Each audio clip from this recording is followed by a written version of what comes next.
KPC അധ്യക്ഷ സ്ഥാനത്തേക്കാണ് മാറ്റം ഉണ്ടായേക്കുമെന്ന സൂചനകൾക്കിടെ ഡൽഹിയിൽ നിർണായക കൂടിക്കാഴ്ച നടക്കുന്ന അവിടെ അധ്യക്ഷ സ്ഥാനത്തേക്ക് പരിഗണിക്കപ്പെടുന്ന അടൂർ പ്രകാശും ബെന്നി ബെഹനാനും ആന്റണിയും രമേശ് ചെന്നിത്തലയുമാണ് പ്രത്യേക കൂടിക്കാഴ്ച നടത്തുന്നത്. കൂടിക്കാഴ്ചയ്ക്ക് ശേഷം നേതാക്കളുടെ പ്രതികരണങ്ങൾ ഇങ്ങനെയൊക്കെയായിരുന്നു.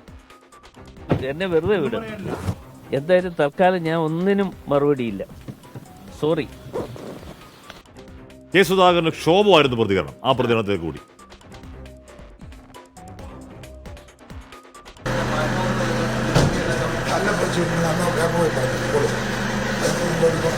സംസാരിക്കാൻ താല്പര്യമില്ല.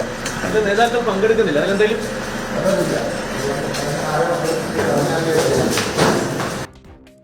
സംസാരിക്കാൻ താല്പര്യം ഇല്ലെന്ന് പറയാണ്. അപ്പോൾ AIC വിളിച്ച കേരളത്തിലെ നേതാക്കളുടെ യോഗം ഡൽഹിയിൽ ചേരുകയാണ്. വിവരങ്ങളുമായി വിനിത വിജയ് ഡൽഹിയിൽ ചേരുന്നുണ്ട്. വിനിത, നേതാക്കൾ ഒന്നും വിട്ടുപറയാൻ തയ്യാറില്ല. അത് ബെന്നി ബെഹനാനാവട്ടെ, അടൂർ പ്രകാശ് ആവട്ടെ, കെ സുധാകരനാവട്ടെ, എന്താണ് അകത്ത് നടക്കുന്ന ചർച്ചകൾ എന്നതിന് എന്തെങ്കിലും ചില മണമടിക്കുന്നുണ്ടോ വിനീത?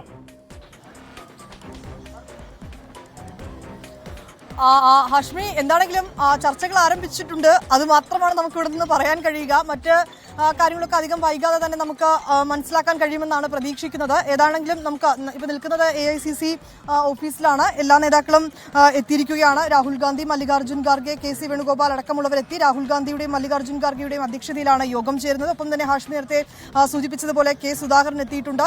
കേരളത്തെ സംബന്ധിച്ചിടത്തോളം ഈ KPCC അധ്യക്ഷ സ്ഥാനം മാറുമെന്നുൾപ്പെടെയുള്ള കാര്യങ്ങളുണ്ട്. ഇക്കാര്യങ്ങളിലൊക്കെ പ്രധാനമായും ഇന്നത്തെ ചർച്ചാ വിഷയമല്ല എന്നാണ് നേതാക്കൾ പറയുന്നത്. പക്ഷെ അങ്ങനെ പറഞ്ഞു വെക്കുമ്പോഴും ഈ അനൗദ്യോഗികമായി നടക്കുന്ന ചർച്ചകൾ തന്നെയാണ് ഡൽഹിയെ സംബന്ധിച്ചിടത്തോളം അത്തരം ചർച്ചകൾ തന്നെയാണ് നിർണായകമാവുക. രാവിലെ നമ്മൾ ആ ദൃശ്യങ്ങളിൽ കണ്ടതുപോലെ തന്നെ രമേശ് ചെന്നിത്തലയുമായി ഈ സാധ്യതാ പട്ടികയിലുള്ള അടൂർ പ്രകാശും ബെന്നി ബെഹനാനും കൂടിക്കാഴ്ച നടത്തി. പിന്നാലെ ആന്റണിയും കൂടിക്കാഴ്ച നടത്തിയിട്ടുണ്ടായിരുന്നു. അതിനുശേഷം സൗഹൃദ കൂടിക്കാഴ്ച എന്നാണ് ബെന്നി ബെഹനാനൊക്കെ അത് പറഞ്ഞു വെച്ചത്. പക്ഷെ അങ്ങനെ പറയുമ്പോഴും നിലവിൽ ഈ കൂടിക്കാഴ്ചയ്ക്കൊക്കെ തന്നെ വലിയ പ്രാധാന്യമുണ്ട്. ഏതാണെങ്കിലും രാഹുൽ ഗാന്ധി വിളിച്ചു ചേർത്ത, ഹൈക്കമാൻഡ് വിളിച്ചു ചേർത്ത ആ യോഗം ഇപ്പോൾ പുരോഗമിക്കുകയാണ്.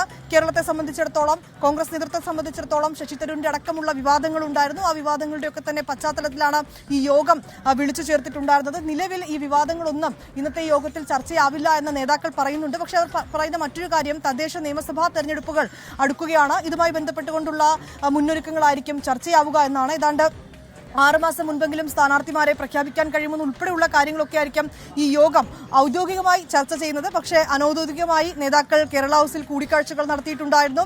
അവർ ആശയവിനിമയം നടത്തിയിട്ടുണ്ടായിരുന്നു. ഈ പുനഃസംഘടന ഉൾപ്പെടെയുള്ള കാര്യങ്ങളിൽ ഒരുപക്ഷെ ഇന്നത്തെ ഈ യോഗങ്ങൾക്കൊക്കെ ശേഷം ഒരു അവസാനം ഉണ്ടാകുമെന്ന് തന്നെ നമുക്ക് പ്രതീക്ഷിക്കാം. ഒരുപക്ഷെ സുധാകരൻ മാറുകയാണെങ്കിൽ അടൂർ പ്രകാശിനോ ബെന്നി ബെഹനാനോ ഒക്കെ തന്നെയാണ് സാധ്യത. ഒരു ഈഴവ വിഭാഗത്തിൽ നിന്നുള്ള നേതാവ് വരട്ടെ എന്ന കൂടുതൽ ഒരു അഭിപ്രായം ഉയരുകയാണെങ്കിൽ ഒരു സാധ്യതയേറെ അടൂർ പ്രകാശിന് തന്നെ നമുക്ക് പറയേണ്ടി വരും. ഒപ്പം തന്നെ 10 DCCയിലടക്കം ആ മാറ്റം പ്രതിഫലിക്കുമെന്നാണ് നേതാക്കൾ പറയുന്നത്. അങ്ങനെ വരികയാണെങ്കിൽ ആ മാറ്റം ഒരു പക്ഷേ മാർച്ചോടുകൂടി തന്നെ പ്രാബല്യത്തിൽ വരുന്ന തരത്തിലായിരിക്കും നിലവിലെ ക്രമീകരണങ്ങളൊക്കെ ഉണ്ടാവുക. ഇക്കാര്യങ്ങളൊക്കെ ഇന്ന് നേതാക്കൾക്കിടയിൽ ചർച്ചയായെന്ന് തന്നെയാണ് അറിയാൻ കഴിയുന്നത്. ഇപ്പോൾ ഏതാണെങ്കിലും AICCയിൽ യോഗം പുരോഗമിക്കുകയാണ്. കേരളത്തിൽ നിന്നുള്ള എല്ലാ നേതാക്കളും യോഗത്തിൽ പങ്കെടുക്കുന്നുണ്ട്. പക്ഷേ അതേസമയം മുല്ലപ്പള്ളി രാമചന്ദ്രനും K മുരളീധരനും യോഗത്തിൽ പങ്കെടുക്കുന്നില്ല. മുരളീധരൻ പറഞ്ഞത് ആരോഗ്യ പ്രശ്നങ്ങളുള്ളതിനാലാണ് യോഗത്തിൽ പങ്കെടുക്കാത്തതെന്നാണ്.